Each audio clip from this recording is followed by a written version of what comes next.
الحمد للہ رب العالمین والعاقبۃ للمتقین والصلاة والسلام علی سید الانبیاء والمرسلین نبینا محمد وعلی آلہ وصحبہ اجمعین۔ اعوذ باللہ من الشیطان الرجیم، بسم اللہ الرحمن الرحیم۔ یا ایہا الذین آمنوا استعینوا بالصبر والصلاۃ ان اللہ مع الصابرین ولا تقولوا لمن يقتل في سبيل الله اموات بل احیاء ولكن لا تشعرون وَلَنَبْلُوَنَّكُمْ بِشَيْءٍ مِّنَ الْخَوْفِ وَالْجُوعِ وَنَقْصٍ مِّنَ الْأَمْوَالِ وَالْأَنفُسِ وَالثَّمَرَاتِ وَبَشِّرِ الصَّابِرِينَ الَّذِينَ إِذَا أَصَابَتْهُم مُّصِيبَةٌ قَالُوا إِنَّا لِلَّهِ وَإِنَّا إِلَيْهِ رَاجِعُونَ اولئک علیہم صلوات من ربہم ورحمہ واولئک هم المہتدون۔ محرم الحرام کا مہینہ حرمت والے مہینوں میں سے ایک ہے، اور اس مہینے کے نام سے ہی یہ واضح ہوتا ہے کہ یہ مہینہ حرمت والا ہے۔ حرمت والے مہینے 4 ہیں، اور ان کو اللہ رب العالمین نے آسمان و زمین کے تخلیق کے دن ہی سے ہی مقرر کر دیا تھا۔ چنانچہ اللہ تعالیٰ نے قرآن مجید میں ارشاد فرمایا، سورہ توبہ کی آیت نمبر 36، ان عدۃ الشہور عند اللہ 12 شہرا فی کتاب اللہ یوم خلق السماوات والارض منها 4 حرم۔ فرمایا کہ مہینوں کی گنتی اللہ کے ہاں 12 ہے۔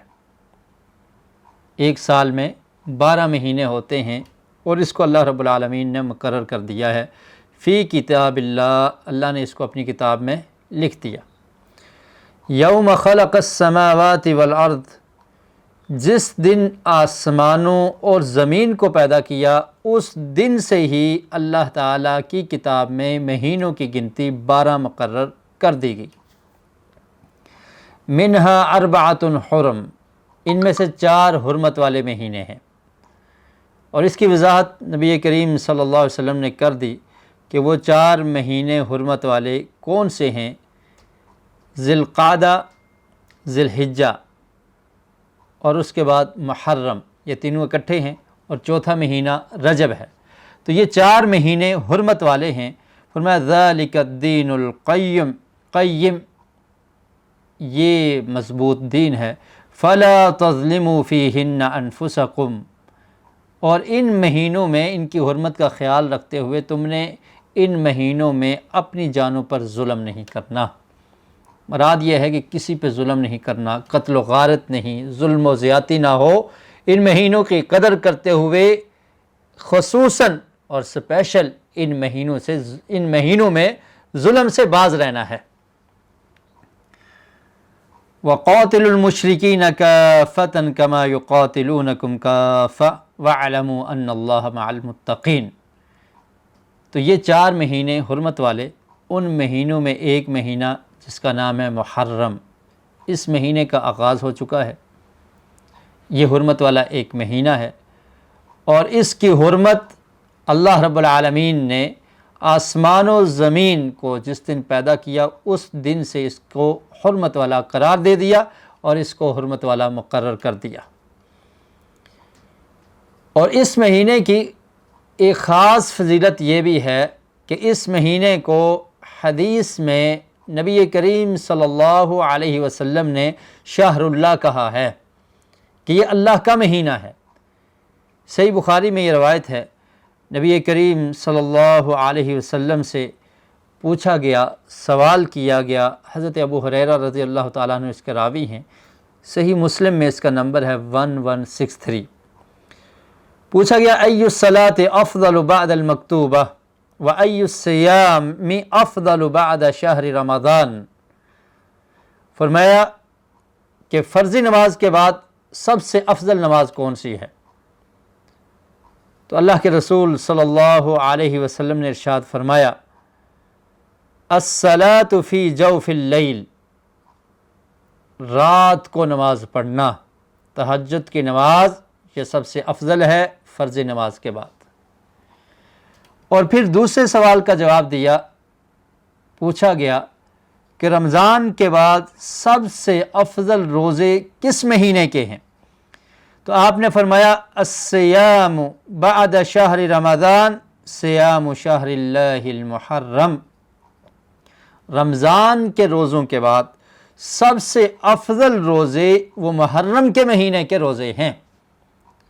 اور اس مہینے کو کیا کہا؟ شہر اللہ المحرم، اللہ کا مہینہ جو محرم ہے اس کے روزے رمضان کے بعد سب سے افضل روزے ہیں۔ اور اسی طرح حضرت عائشہ رضی اللہ تعالی عنہا سے روایت ہے، وہ بیان کرتی ہیں کہ نبی کریم صلی اللہ علیہ وسلم پورے مہینے کے روزے رمضان کے علاوہ کبھی نہیں رکھا کرتے تھے سوائے محرم کے روزوں کے، یعنی محرم کے مہینے میں اللہ کے رسول صلی اللہ علیہ وسلم اس طرح کثرت سے روزے رکھتے کہ حضرت عائشہ رضی اللہ تعالیٰ عنہ بیان کرتی ہیں کہ یہ سمجھا جاتا کہ شاید آپ افطار ہی نہیں کریں گے، یعنی کثرت سے اس مہینے میں اللہ کے رسول صلی اللہ علیہ وسلم روزے رکھا کرتے تھے۔ ہمارا آج کا عنوان بھی یہی ہے کہ محرم کے مہینے میں کرنے والے کام، محرم کے مہینے میں کیا کام کیے جائیں۔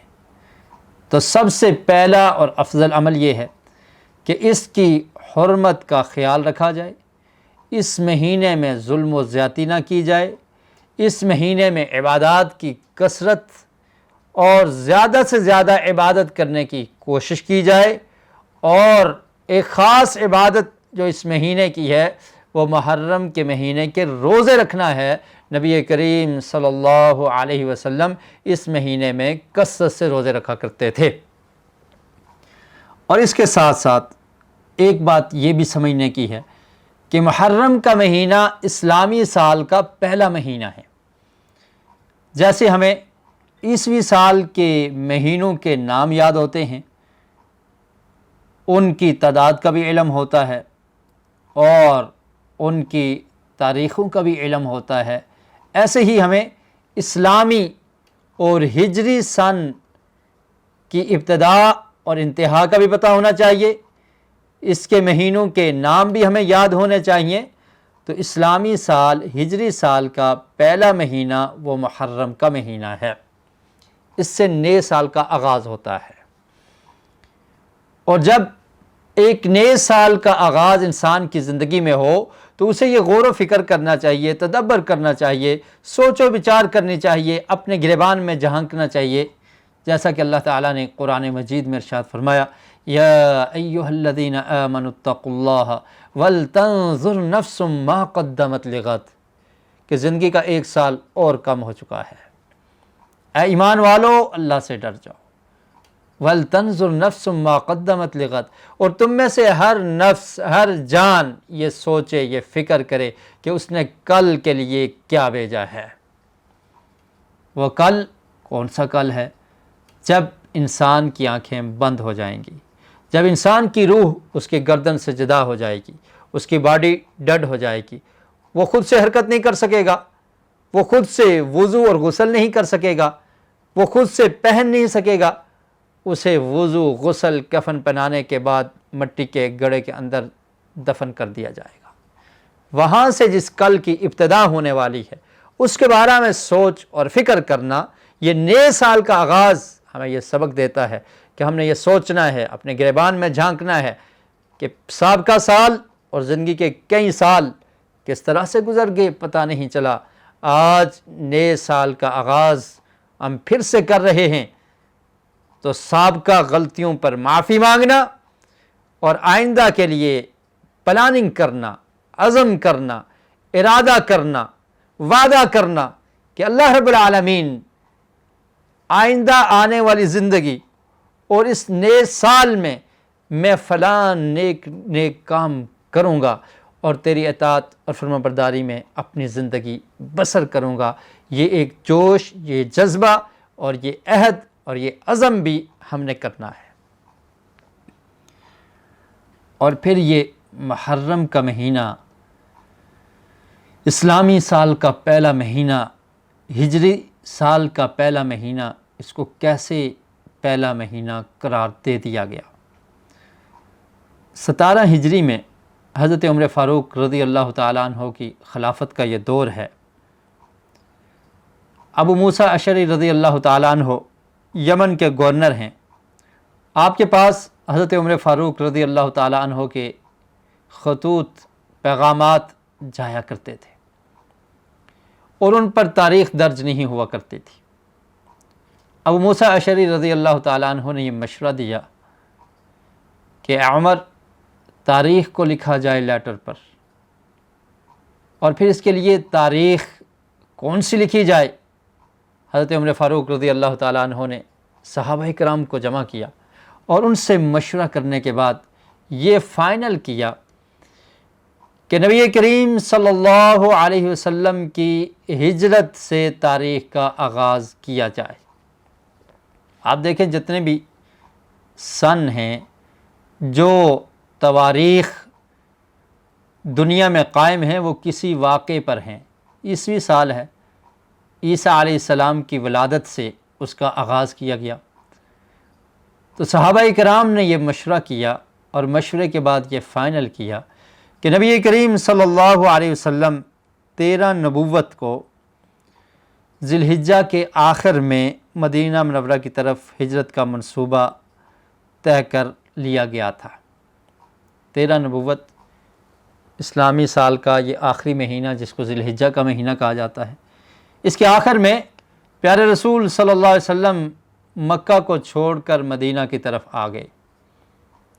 یہ ایک عزم تھا، یہ ایک ارادہ تھا کہ مسلمان نے دنیا میں رہ کر اللہ کی عبادت اور بندگی کرنی ہے. یہ اس کی زندگی کا مقصد ہے. قل ان صلاتی و نسکی و محیای و مماتی للہ رب العالمین. کیا پیارے رسول صلی اللہ علیہ وسلم آپ کہہ دیجئے کہ میری نماز، میری قربانی، میری زندگی اور میری موت اللہ رب العالمین کے لیے ہے. مکہ مکرمہ میں پیارے رسول صلی اللہ علیہ وسلم نے لوگوں کو اللہ کی طرف بلایا، اللہ کا پیغام سنایا، توحید کی دعوت دی، اللہ کی عبادت اور بندگی کی طرف لوگوں کو بلایا. آپ کے قریبی رشتہ دار، آپ کے قبیلے والے، قریش کے لوگ، آپ کے محلے والے، آپ کے علاقے والے، ان لوگوں نے اس کلمے کا انکار کر دیا اور آپ پر مشقت اور مصیبت کو ڈھایا، آپ کو پریشان کیا. آپ کے ساتھ جو آپ کے ساتھی ایمان لائے ان کو پریشان کیا، تکالیف پہنچائی، اور پھر یہ تکالیف کا سلسلہ جاری رہا حتیٰ کہ اللہ رب العالمین نے اجازت دے دی کہ آپ اس بستی کو چھوڑ کے، مکہ کو چھوڑ کے ہجرت کر کے مدینہ کی طرف آ جائیں. یہ محرم کی ابتدا، اسلامی سال کی ابتدا، یہ ہمیں ہجرت کا واقعہ یاد کرواتی ہے کہ نبی کریم صلی اللہ علیہ وسلم نے جب دیکھا کہ مکہ میں اللہ کی عبادت اور بندگی کرنا مشکل ہو چکا ہے، اللہ کے بندوں کو اللہ کی عبادت کرنے نہیں دی جا رہی، تو انہوں نے اپنی بستی کو چھوڑ دیا، اپنے علاقے کو چھوڑ دیا، اپنے رشتہ داروں کو چھوڑ دیا، سب کچھ ترک کر کے صرف اس دین کی خاطر مدینہ منورہ کی طرف روانہ ہو گئے. اور اس میں ہمارے لیے سبق ہے کہ مسلمان کا سب سے عظیم سامان، اس کا متاع دنیا اور سب سے بہترین چیز وہ دین ہے، اور اس پر وہ آنچ آنے نہیں دے گا، اور دین کے لیے ہر قسم کی قربانی دینے کے لیے وہ تیار ہے. یہ ہجرت کا واقعہ تھا. ذی الحجہ کے بعد پہلا جو چاند طلوع ہوا وہ محرم تھا. چنانچہ حضرت عمر فاروق رضی اللہ تعالیٰ عنہ نے اس محرم کے مہینے سے ہجرت کے سال کا آغاز کر دیا اور محرم کے مہینے کو پہلا مہینہ قرار دے دیا گیا۔ اس مہینے میں جو اہم اعمال ہیں وہ اس مہینے کے روزے رکھنا ہے، اور عموماً روزے رکھنا اس مہینے میں یہ بھی نبی کریم صلی اللہ علیہ وسلم کی سنت ہے، اور اس کے علاوہ 10 محرم کا روزہ رکھنا، اس کی خاص فضیلت پیارے رسول صلی اللہ علیہ وسلم نے بیان کی ہے۔ صحیح مسلم میں حدیث ہے جس کو یوم عاشورہ کہا جاتا ہے، 10 محرم یوم عاشورہ۔ اس کے بارے میں اللہ کے رسول سے پوچھا گیا، وَسُئِلَ عَنْ صَوْمِ يَوْمِ عَاشُورَا، 10 محرم کے روزے کے متعلق پوچھا گیا، آپ نے فرمایا يُكَفِّرُ السَّنَةَ الْمَاضِيَةَ، ایک سال کے گناہوں کو اللہ تعالیٰ معاف کر دیتے ہیں۔ جو شخص 10 محرم کا روزہ رکھتا ہے، سابقہ گزرے ہوئے ایک سال کے گناہوں کا کفارہ ہے یوم عاشورہ کا روزہ۔ اور پھر نبی کریم صلی اللہ علیہ وسلم عاشورہ کا روزہ، صحیح بخاری میں یہ روایت موجود ہے کہ آپ جب مکہ میں تھے رکھا کرتے تھے، اور قریش کے لوگ بھی رکھا کرتے تھے۔ جب پیارے رسول صلی اللہ علیہ وسلم مدینہ منورہ میں تشریف لائے، عبداللہ بن عباس رضی اللہ تعالی عنہما بیان کرتے ہیں، صحیح بخاری میں اس روایت کا نمبر ہے 3397، ان النبی صلی اللہ علیہ وسلم لما قدم المدینة وجدهم يصومون یوما یعنی عاشوراء فقالوا هذا يوم عظیم وهو يوم نجى الله فيه موسى وأغرق آل فرعون فصام موسى شكرا لله فقال انا اولى بموسى منهم فصامه وامر بصيامه۔ ابن عباس رضی اللہ تعالیٰ عنہما فرماتے ہیں کہ نبی کریم صلی اللہ علیہ وسلم جب مدینہ منورہ تشریف لائے تو آپ نے دیکھا کہ اہل کتاب یہود 10 محرم کا روزہ رکھتے ہیں۔ پوچھنے پر انہوں نے بتایا کہ یہ عظیم دن ہے، اس دن اللہ رب العالمین نے موسیٰ علیہ السلام کو نجات دی تھی فرعون سے، اور فرعون کو غرق کر دیا تھا۔ تو پھر موسیٰ علیہ السلام نے اس دن شکرانے کے طور پر روزہ رکھا، تو اس لیے ہم بھی روزہ رکھتے ہیں۔ تو اللہ کے رسول نے فرمایا انا اولا بموسیٰ منہم، میں ان سے زیادہ موسیٰ کے قریب ہوں، موسیٰ بھی نبی تھے، میں بھی نبی ہوں۔ فصامہ، آپ نے روزہ رکھا، وَأَمَرَ بِصِيَامِهِ، اور اپنی امت کو بھی روزہ رکھنے کا حکم دے دیا۔ تو 10 محرم کے دن کرنے کا کام کیا ہے کہ امت محمدیہ کا فرد اس دن روزہ رکھے گا۔ نبی کریم صلی اللہ علیہ وسلم کی سنت ہے، آپ نے بھی روزہ رکھا اور پھر اپنی امت کو بھی روزہ رکھنے کا حکم دیا۔ اور پھر آپ دیکھیں کہ جب کوئی نعمت ملے اس پہ شکر ادا کرنا چاہیے، اور شکر کیا ہے کہ اللہ کی عبادت میں انسان مشغول ہو جائے۔ موسیٰ علیہ السلام کو آزادی ملی، ان کی قوم کو آزادی ملی، فرعون کو غرق آب کیا گیا، موسیٰ علیہ السلام نے کیسے خوشی بنائی؟ روزہ رکھا۔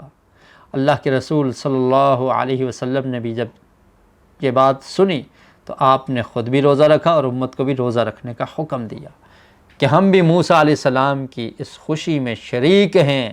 موسیٰ علیہ السلام کو نجات ملی تھی، آج 10 محرم کا روزہ ہم بھی رکھیں گے۔ اور پھر ایسے ہی معاملہ چلتا رہا۔ نبی کریم صلی اللہ علیہ وسلم جب مدینہ میں تھے تو روزہ رکھتے رہے۔ عبداللہ بن عباس رضی اللہ تعالیٰ عنہما ہی بیان کرتے ہیں، صحیح مسلم میں اس روایت کا نمبر ہے 1134، حین صام رسول اللہ صلی اللہ علیہ وسلم یوم عاشوراء وامر بصیامہ قالوا یا رسول اللہ انہ یوم تعظمہ الیہود والنصارى فقال رسول اللہ صلی اللہ علیہ وسلم فإذا كان العام المقبل إن شاء الله صمنا اليوم التاسع قال فلم یأت العام المقبل حتی توفی رسول اللہ صلی اللہ علیہ وسلم۔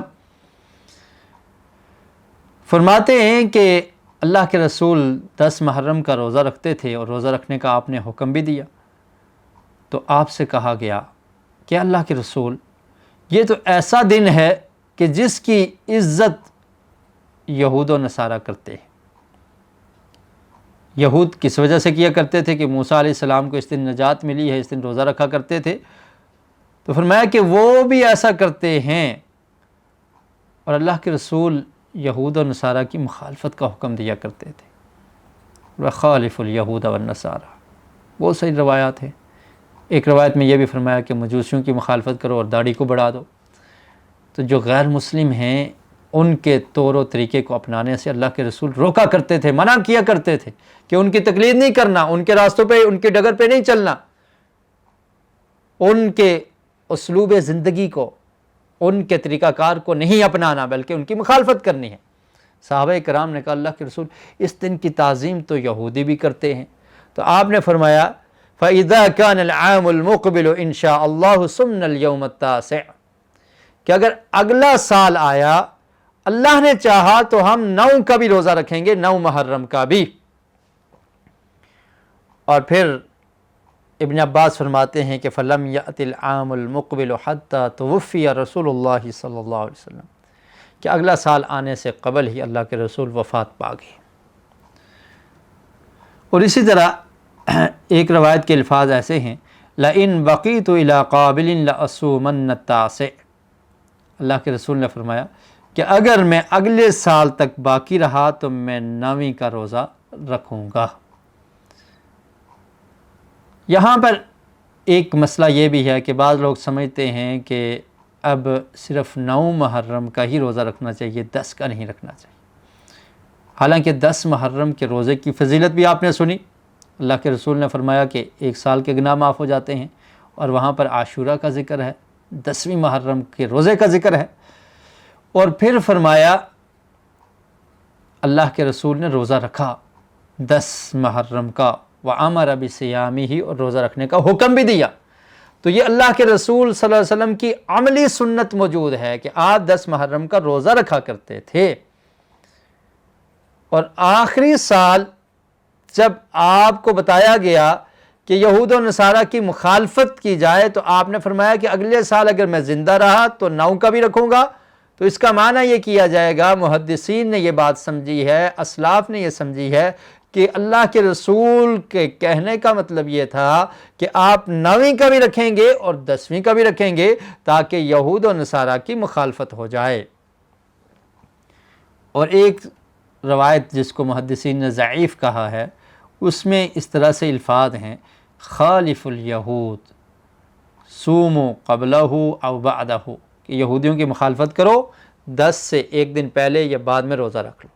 بہرحال وہ روایت ضعیف ہے، لیکن یہ عمل کہ 9 کا بھی روزہ رکھنا اور 10 کا بھی رکھنا، یہ نبی کریم صلی اللہ علیہ وسلم کی سنت سے ثابت ہے، اور احتیاط بھی اسی میں ہے، اس میں کوئی پریشانی والی بات نہیں ہے کہ آپ نے فرمایا تھا کہ میں 9ویں کا رکھوں گا، تو آپ کی اس فرمان اور خواہش پر عمل کرتے ہوئے 9 محرم کا بھی روزہ رکھا جائے، اور آپ صلی اللہ علیہ وسلم کی عملی سنت پر عمل کرتے ہوئے 10 محرم کا بھی روزہ رکھا جائے۔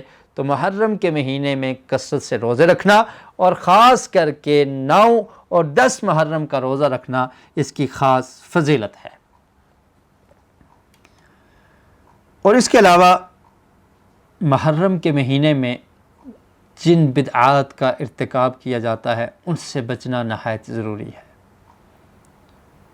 بعض لوگ یہ سمجھتے ہیں کہ محرم کے مہینے کی فضیلت اس وجہ سے ہے کہ 10 محرم کو 61 ہجری میں واقعہ کربلا پیش آیا، حضرت حسین رضی اللہ تعالی عنہ کی مظلومانہ شہادت ہوئی، تو ان کے وہم و گمان میں یہ ہے کہ شاید اس لیے محرم کے مہینے کو خاص فضیلت حاصل ہے، جبکہ یہ بات درست نہیں ہے۔ محرم کے مہینے کی فضیلت جس دن سے آسمانوں اور زمین کو بنایا گیا اس دن سے موجود ہے۔ نبی کریم صلی اللہ علیہ وسلم نے اس کو حرمت والا مہینہ قرار دے دیا، اور اللہ رب العالمین نے قرآن میں فرمایا کہ اربعۃ حرم، کہ مہینوں کی گنتی 12 ہیں، ان میں سے 4 حرمت والے ہیں۔ تو اس کی فضیلت پہلے سے موجود ہے، اور یہ حرمت والا، عزت والا، شرف والا مہینہ ہے۔ اور پھر نبی کریم صلی اللہ علیہ وسلم پر دین مکمل ہو گیا۔ اللہ رب العالمین نے قرآن مجید میں یہ اعلان کر دیا، الیوم اکملت لکم دینکم واتممت علیکم نعمتی ورضیت لکم الاسلام دینا، کہ آج کے دن میں نے تمہارا دین مکمل کر دیا ہے۔ نبی کریم صلی اللہ علیہ وسلم نے وہ مکمل دین امت تک پہنچا دیا۔ وَأَتْمَمْتُ عَلَيْكُمْ نِعْمَتِي، اور اس نعمت کو تمام کر دیا ہے۔ وَرَضِيتُ لَكُمُ الْإِسْلَامَ دِينًا، اور اسلام والے بہترین دین کو میں نے تمہارے لیے پسند کیا ہے۔ تو جس فضیلت کو اللہ کے رسول اپنی زندگی میں بیان کر گئے، امت تک پہنچا گئے، قیامت تک وہ دن، وہ مہینے، وہ فضیلت والے قرار دے دیے جائیں گے۔ لیکن کسی کا کسی دن شہید ہو جانا، اس دن کو منانا، اسلامی تعلیمات ہمیں اس چیز کا حکم نہیں دیتی۔ اگر اس طرح سے دنوں کو منایا جائے اور اس طرح سے دنوں کو فضیلت دی جائے تو پھر شاید تاریخ اسلامی میں کوئی دن بھی خالی نہیں بچے گا جس دن کوئی عظیم کارنامہ، عظیم واقعہ، عظیم شخص کی ولادت، عظیم شخص کی وفات یا شہادت نہ ہوئی ہو۔ پھر یہ دن بڑے پڑے ہیں۔ اور آپ دیکھیے اس مہینے کے آغاز سے قبل 18 ذی الحجہ کو حضرت عثمان غنی رضی اللہ تعالیٰ عنہ کی مظلومانہ شہادت ہوئی مدینۃ الرسول میں۔ آپ کی شہادت کتنی مظلومانہ تھی، لیکن اس مہینے میں شہادت کی وجہ سے اس مہینے کو فضیلت نہیں ملی، بلکہ وہ ویسے ہی حرمت والا مہینہ ہے ذی الحجہ۔ اور پھر اگر کوئی اس دن کو منانا شروع کر دے تو یہ دین میں اپنی طرف سے ایک نئی ایجاد ہوگی۔ اور پھر حضرت عمر فاروق رضی اللہ تعالیٰ عنہ کی شہادت بھی ذی الحجہ کے آخر میں، اور بعض روایات میں ہے کہ 1 محرم کو ہوئی۔ تو اس دن کو بھی ایسے ہی منانا شروع کر دیا جائے۔ تو اسلام ہمیں دنوں کو منانے کی تعلیم نہیں دیتا، بلکہ اپنے آپ کو بنانے سنوارنے کی تعلیم دیتا ہے کہ انسان خود سے چینج ہو جائے، اسلام خود پہ اسلام کو نافذ کر دے اور انسان عمل کرنے والا بن جائے، دین کی تعلیمات کو اپنانے والا بن جائے، دین کے لیے قربانیاں پیش کرنے والا بن جائے۔ جس طرح حضرت حسین رضی اللہ تعالیٰ عنہ نے دین کے لیے قربانی پیش کی، اس طرح کا جذبہ جس طرح سے حضرت عثمان غنی رضی اللہ تعالیٰ عنہ نے دین کے لیے قربانیوں کو پیش کیا، حضرت عمر فاروق رضی اللہ تعالیٰ عنہ کی شہادت، حضرت علی مرتضیٰ رضی اللہ تعالیٰ عنہ کی شہادت، جس طرح انہوں نے دین کی آبیاری کے لیے، دین کی نشر و اشاعت کے لیے اپنی جان تک کی بازی لگا دی، اور دیگر صحابہ کرام نے اس عمل کو کیا اور اس دین کو آگے سے آگے پہنچایا۔ یہ عمل کرنے کے ہیں، یہ کام کرنے کے ہیں۔ ان کی سیرت کو اختیار کیا جائے، ان کی سنت کی اقتداء کی جائے، ان کے طریقے پر چلا جائے۔ یہ اسلام، دین، تاریخ اور سیرت ہمیں اس کی تعلیم دیتی ہے۔ تو اس مہینے کی فضیلت پہلے سے موجود ہے، اور بعض لوگ یہ سمجھتے ہیں کہ یہ مہینہ پورا مہینہ ہی سوگ کا مہینہ ہے، اور خاص کر کے پہلے 10 دن ان کو سوگ کے طور پہ بنایا جاتا ہے، اور پھر اہل سنت میں بھی یہ چیز پائی جاتی ہے کہ وہ سمجھتے ہیں کہ یہ پورے کا پورا مہینہ سوگ کا مہینہ ہے، اس مہینے میں شادی کرنا ہی درست نہیں۔ اپنے پاس سے اس طرح کی چیزیں ایجاد کر لی ہیں۔ کسی مہینے میں بھی شادی کرنا منع نہیں ہے، اور کوئی مہینہ بھی پورے کا پورا سوگ کا مہینہ نہیں ہے۔ اور بعض لوگ 10 محرم کو اسپیشل خاص تعزیے نکالتے ہیں اور نوحہ کرتے ہیں، سینے پیٹتے ہیں، اور پھر اپنے بچوں کو اور خود سیاہ لباس پہنے رکھتے ہیں کہ یہ سوگ کا دن ہے، یہ سوگ کا مہینہ ہے۔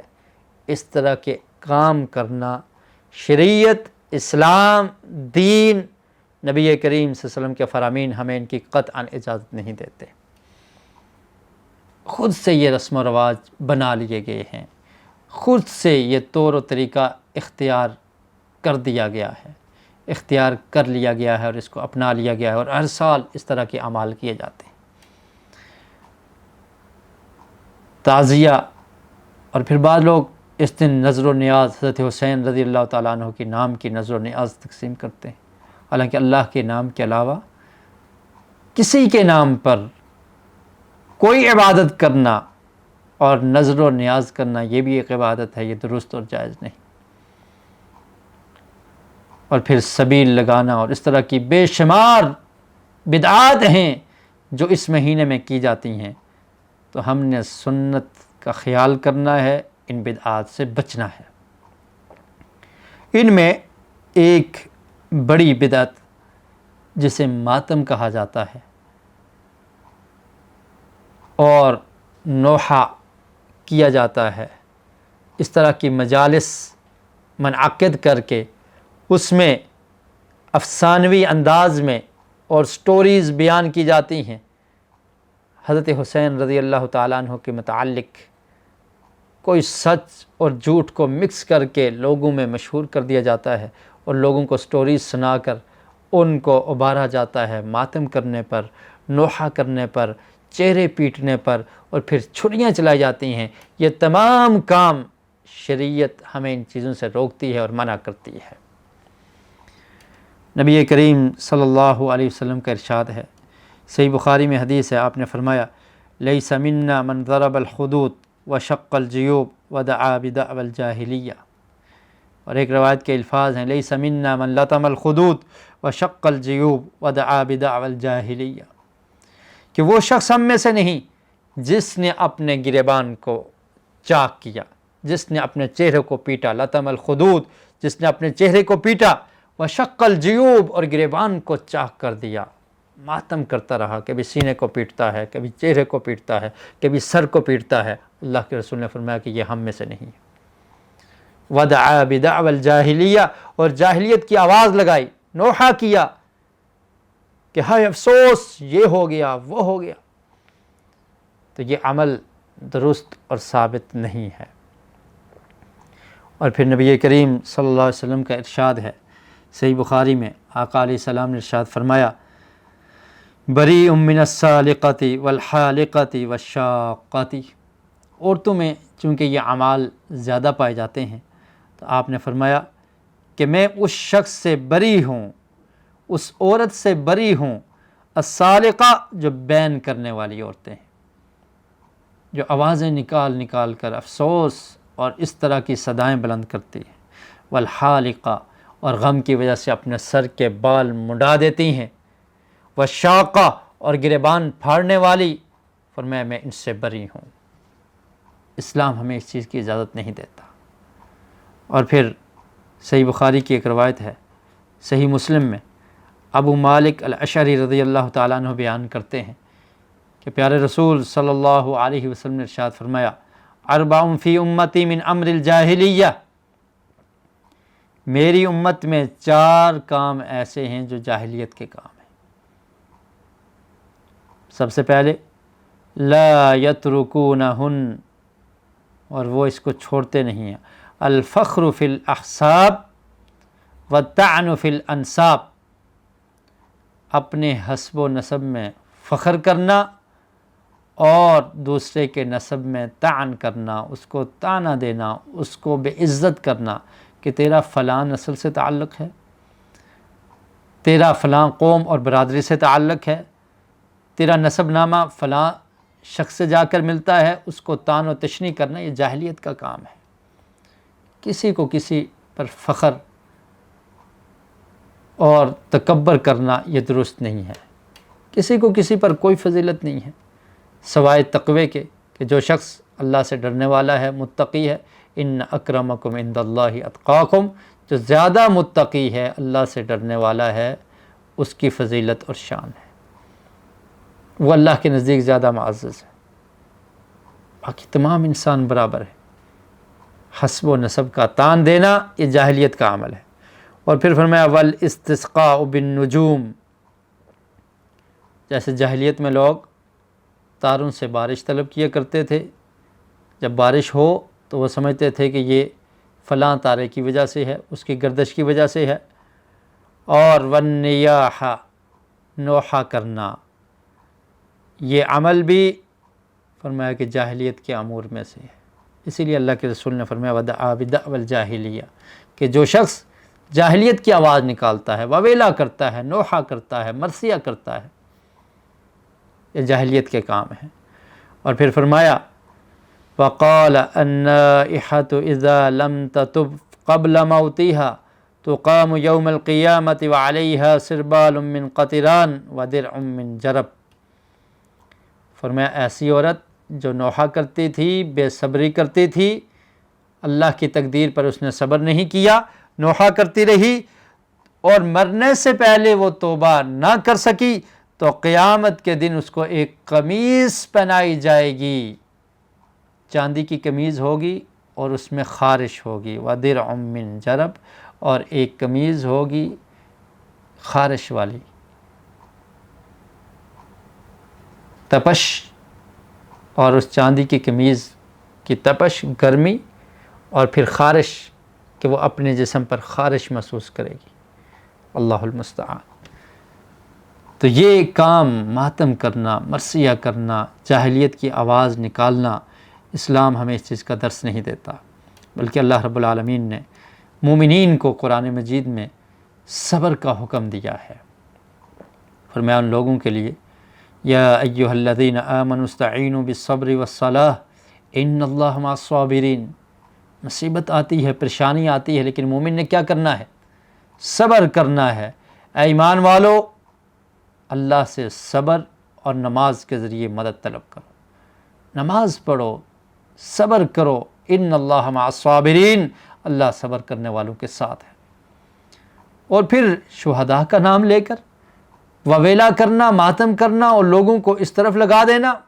اور پھر افسوس یہ ہے کہ حضرت حسین رضی اللہ تعالی عنہ کی شہادت کا نام لے کر مرثیے، تعزیے اور بدعات، ماتم، نوحہ، زنجیر زنی اور اس طرح کے بے شمار بدعات کی جاتی ہیں، اور پھر اس سے بڑھ کر ان کی فضیلت کو بیان کرتے ہوئے دیگر صحابہ کرام پر طعن و تشنیع کی جاتی ہے۔ وہ صحابہ کرام جن کے بارے میں اللہ رب العالمین نے قرآن مجید میں ارشاد فرمایا رضی اللہ عنہم ورضوا عنہ، اللہ ان سے راضی ہو گیا، وہ اللہ سے راضی ہو گئے، ان پہ طعن و تشنیع کی جاتی ہے۔ تو اس مہینے میں اپنی زبانوں کو بھی حفاظت کیجیے۔ اللہ کے رسول نے فرمایا تھا لا تسبوا اصحابی، لا تسبوا اصحابی، میرے صحابہ کو برا بلا نہ کہو، میرے صحابہ کو برا بلا نہ کہو۔ تاریخی واقعات جس میں رطب و یابس، جھوٹ اور سچ، اس کی پہچان کیے بغیر صحابہ کرام پہ تبرہ کرنا، طعن و تشنیع کرنا، اس کی اجازت کسی مسلمان کو نہیں ہے۔ اللہ رب العالمین نے شہداء کے متعلق فرمایا وَلَا تَقُولُوا لِمَنْ يُقْتَلُ فِي سَبِيلِ اللَّهِ اموات، جو اللہ کے راستے میں شہید ہو گئے ان کو مردہ نہ کہو، بل احیاء ولیکن لا تشعرون، بلکہ وہ زندہ ہیں، تم شعور نہیں رکھتے۔ حضرت حسین رضی اللہ تعالیٰ عنہ کی شہادت مظلومانہ شہادت ہے، آپ شہید ہوئے، لیکن اس پر صبر کرنا، اور صبر جیسے اس وقت آل بیت نے کیا، جیسے حضرت حسین رضی اللہ تعالیٰ عنہ کے رشتہ داروں نے کیا، آپ کی اولاد نے کیا، آپ کے اہل خانہ نے کیا، ایسے صبر کرنے کی ضرورت ہے۔ اور پھر اللہ نے قرآن میں فرمایا وَلَنَبْلُوَنَّكُمْ بِشَيْءٍ مِّنَ الْخَوْفِ وَالْجُوعِ وَنَقْصٍ مِّنَ الْأَمْوَالِ وَالْأَنفُسِ وَالثَّمَرَاتِ وَبَشِّرِ الصَّابِرِينَ، فرمایا کہ ہم ضرور بضرور تمہیں آزمائیں گے، خوف کے ساتھ، بھوک کے ساتھ، وَنَقْصٍ مِّنَ الْأَمْوَالِ وَالْأَنفُسِ، جانوں کا کم ہو جانا، مال کا کم ہو جانا، والثمرات پھلوں کا کم ہو جانا، وبشر الصابرین اور اس پر صبر کرنے والوں کو خوشخبری سنا دے دیجیے۔ الذین اذا اصابتهم مصیبہ قالوا انا للہ وانا الیہ راجعون، کہ یہ وہ لوگ جب صبر کرنے والے کون ہیں، جب ان پر کوئی مصیبت آتی ہے تو یہ کیا کہتے ہیں؟ انا للہ، بے شک ہم اللہ ہی کے لیے ہیں، وانا الیہ راجعون اور بے شک ہم اسی کی طرف لوٹ کر جانے والے ہیں۔ تو یہ طریقہ ہمیں دین نے سکھایا ہے۔ اولئک علیہم صلوات من ربہم ورحمہ واولئک هم المفلحون، اور فرمایا کہ یہی وہ لوگ ہیں جن پر ان کے رب کی طرف سے مہربانیاں اور رحمتیں ہیں، واولئک هم المہتدون اور یہی ہدایت یافتہ ہے۔ صبر کرنے والے، انا للہ وانا الیہ راجعون پڑھنے والے، یہی لوگ اپنے رب کی طرف سے ہدایت پر ہیں، ہدایت یافتہ ہیں اور اللہ کی رحمت اور اللہ کی مہربانیوں کے مستحق ہیں۔ تو واقعہ کربلا پر سب سے پہلی چیز جس کو ہم نے اپنانا ہے وہ یہ ہے کہ قرآن مجید کی تعلیمات کے پیش نظر مسلمان صبر کرے، صبر کے دامن کو پھلانگے گا نہیں، اور پھر ماتم کرنا اور اس طرح کی چیزیں اور بدعات کا ارتکاب کرنا ہمیں نبی کریم صلی اللہ علیہ وسلم کی شریعت اسلام اس کی قطعاً اجازت نہیں دیتا۔ اور اس کے بعد یہ چیز بھی سمجھنے کی ہے کہ کیا یہ معرکہ حق و باطل کا معرکہ تھا؟ یہ بات زبان زد عام ہے، اور شیعہ اور روافض اس بات کو پھیلانے میں کامیاب ہو چکے ہیں کہ وہ یہ سمجھتے ہیں کہ یہ حق اور باطل کا معرکہ تھا۔ حضرت حسین رضی اللہ تعالی عنہ اور حضرت حسین رضی اللہ تعالی عنہ نے اس معرکے میں اپنی جان کا نذرانہ پیش کر دیا، اور نعوذ باللہ باقی صحابہ کرام انہوں نے اس معرکے میں شرکت نہ کی، اور پھر یہاں سے صحابہ کرام پر طعن و تشنیع کا ایک دروازہ کھول دیا جاتا ہے۔ جبکہ اگر تاریخی واقعات کو پڑھا جائے، تاریخ کو جانچا جائے، پرکھا جائے، تو یہ پتہ لگتا ہے کہ صحابہ کرام رضوان اللہ علیہم اجمعین نے حضرت حسین رضی اللہ تعالی عنہ کو کوفہ جانے سے روکا تھا، کیونکہ وہ جانتے تھے کہ یہ کوفہ کے لوگ بد عہد ہیں، یہ وفادار نہیں ہیں، یہ دغا باز ہیں، دھوکہ دینے والے ہیں۔ اور بعض صحابہ کرام نے تو یہاں تک کہہ دیا تھا کہ ہم آپ کو حسین الوداع کہتے ہیں، قتیل آپ کو شہید کر دیا جائے گا۔ تو صحابہ کرام رضوان اللہ علیہم اجمعین نے حضرت حسین رضی اللہ تعالیٰ عنہ کو کوفہ جانے سے روکا تھا، اور پھر حضرت حسین رضی اللہ تعالیٰ عنہ بھی قتال، لڑائی اور مارکے کی نیت سے نہیں جا رہے تھے۔ آپ اپنی فیملی ممبرز کے ساتھ، اپنی فیملی کے 17-18 لوگوں کو لے کر کوفہ کی طرف جا رہے ہیں۔ یہ کوفہ والوں کی دعوت تھی، ان کی دعوت قبول کرتے ہوئے آپ اس طرف چلے گئے۔ کسی مارکا، کسی لڑائی اور کچھ اس طرح کی تیاری نہ تھی۔ خیر، حضرت حسین رضی اللہ تعالیٰ عنہ نے، مختصراً میں یہ عرض کر دیتا ہوں کہ جب آپ نے مدینہ سے مکہ اور پھر مکہ سے کوفہ کا رخ کیا، تو کوفہ کی طرف جانے سے قبل مکہ میں صحابہ کرام نے آپ کو روکا، جن میں حضرت عبداللہ بن عمر رضی اللہ تعالیٰ عنہما، ابو سعید خدری رضی اللہ تعالیٰ عنہ، حضرت ابو درداء رضی اللہ تعالیٰ عنہ، حضرت ابو واقد لیثی رضی اللہ تعالیٰ عنہ، جابر بن عبداللہ بن عباس، اور حضرت حسین کے بھائی محمد بن الحنفیہ رضی اللہ عنہم اجمعین، ان نے حضرت حسین کو کوفہ کی طرف جانے سے روکا کہ آپ نہ جائیں، آپ کا وہاں پر جانا خطرے سے خالی نہیں ہے، آپ اس طرف رخ نہ کریں۔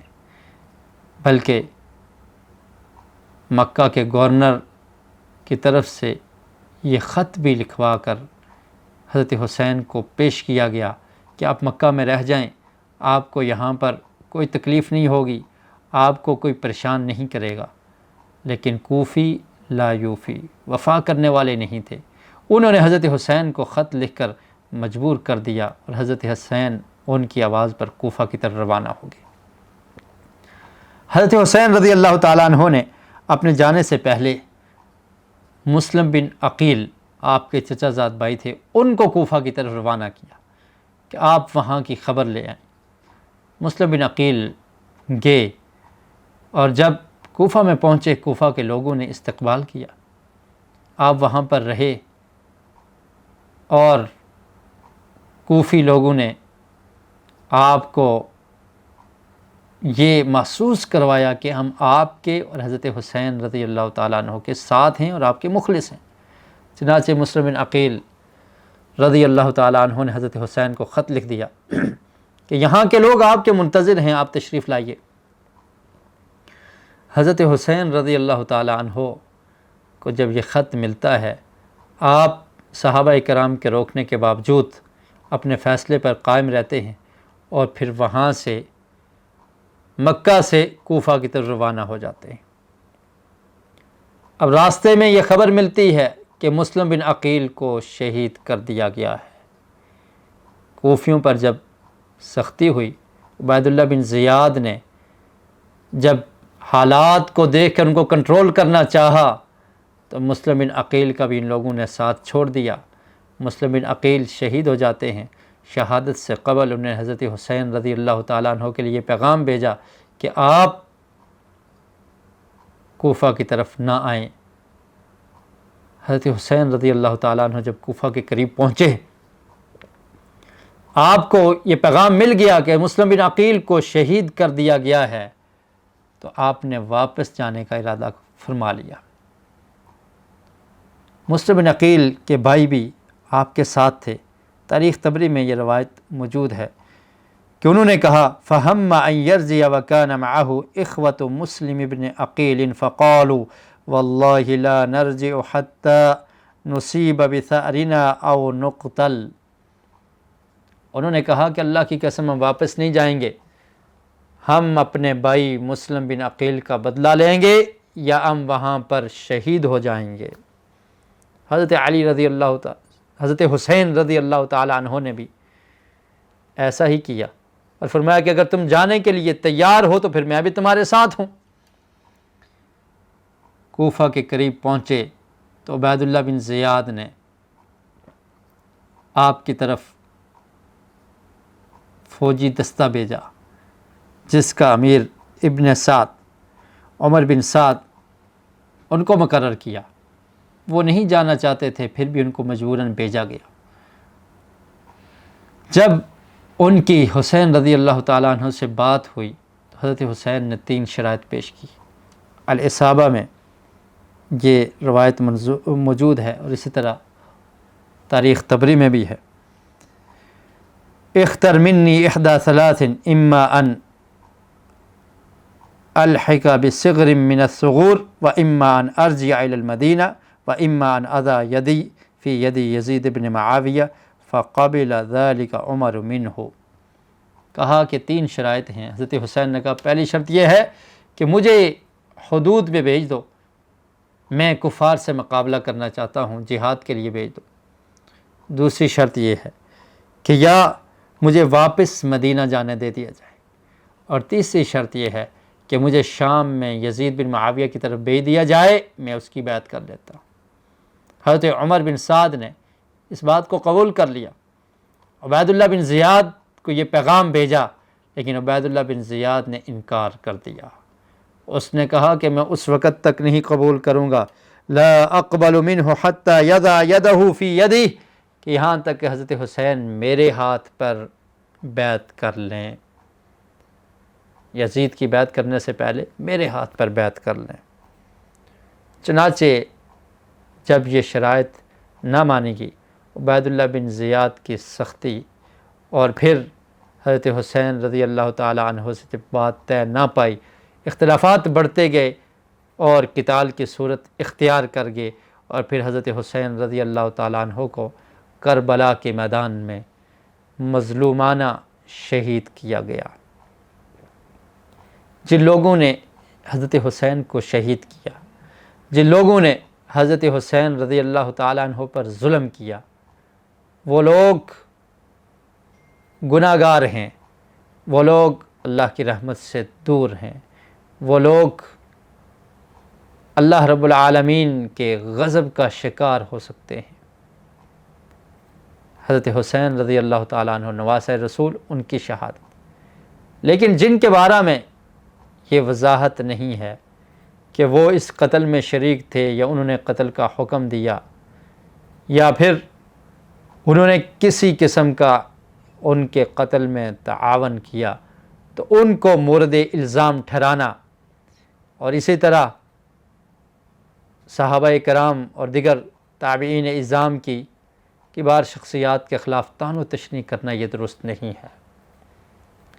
بہرحال حضرت حسین رضی اللہ تعالیٰ عنہ کا یہ اپنا فیصلہ تھا کہ آپ مدینہ مکہ کو چھوڑ کر کوفہ کی طرف آئے اور کوفیوں کو کے بلانے پر آئے، اور پھر یہی لوگ جو شہید کرنے والے یہ کوفہ کے لوگ تھے، یہ کوفہ کی وہی فوج تھی جنہوں نے لیٹر لکھے تھے، اور پھر یہی کوفہ کی فوج حضرت حسین رضی اللہ تعالیٰ عنہ کے خلاف لڑی اور انہوں نے حضرت حسین رضی اللہ تعالیٰ عنہ پر ظلم کرتے ہوئے ان کو شہید کر دیا۔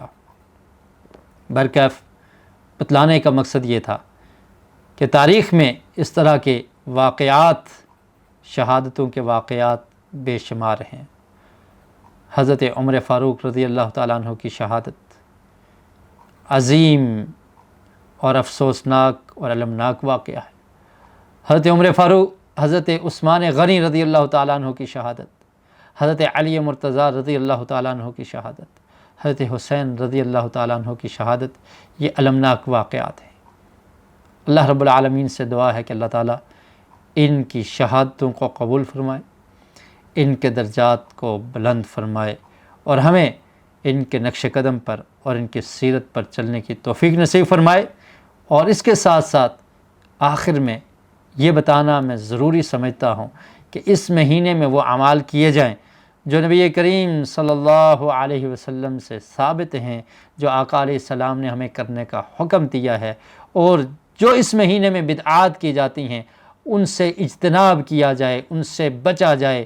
ماتم کی صورت میں، نوحہ کی صورت میں اس طرح کی مجالس کو قائم کرنا، ان کو اٹینڈ کرنا، ان میں شریک ہونا، اور پھر اس طرح سے وویلا کرنا، گریبان چاک کرنا، چیخنا، چلانا، پیٹنا، اپنے چہروں کو پیٹنا، اپنے سینے کو پیٹنا، اور دیگر جو رسم و رواج ہیں، حضرت حسین رضی اللہ تعالیٰ عنہ کے نام پہ نظر و نیاز کرنا، سبیلیں لگانا، یہ تمام کے تمام کام غیر شرعی ہیں، بدعات ہیں، ان سے بچا جائے۔